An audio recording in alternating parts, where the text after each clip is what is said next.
Samla Wanbok L.Mawphlang bat ke Samla Ibashongkun Kurbah kelayu bandra ya kenam Lahduh ha ke jingïakob mareh thong ke bashi pau kilometer ya ke belatip kyrteng kum ke Fit India Freedom Run 4.0. Ya kini ke jingïakob mareh la pelong de ke Ophis treikam jong ke District Sports Officer Nongstoiñ lembat ke jingiatreilang ke Ophis U Deputy Commissioner ke Eastern West Khasi Hills District. Bat ya kini ke jingïakob mareh la sdang mynta ke step ha ke por nyau baje naduh ke Ophis treikam UDC ha Mawsawa.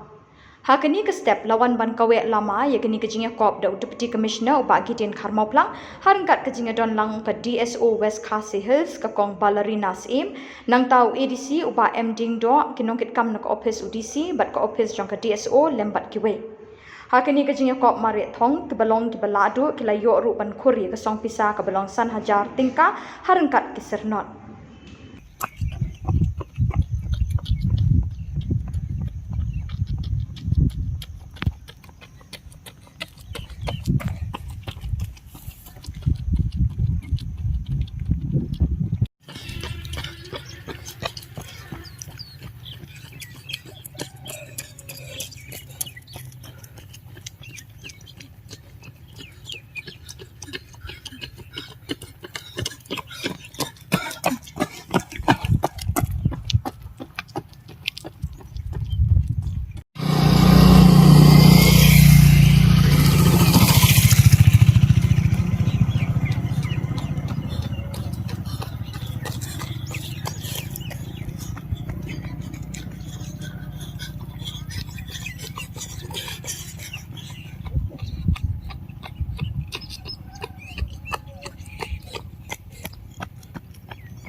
Ban kerpa di sedisi jongi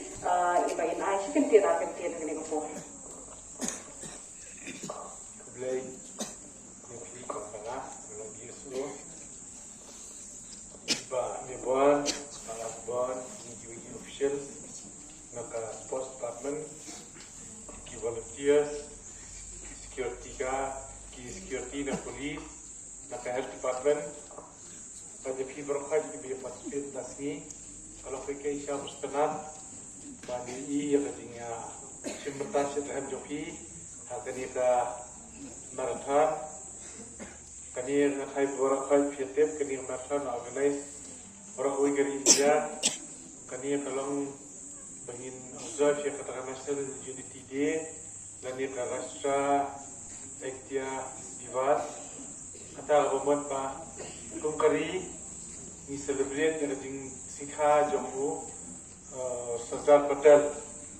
bara athai fiate bi Sardar Patel ulewe lagi real kra bawan belai lom ya bar khaki ki hima ki state ki baran India haki par kita kumasan span de fotoli bekan tu isi am khasi jingiro mathai na preje fi hadiah nabot sadami banyalah pemlej visit pemlej kaj statue jemu the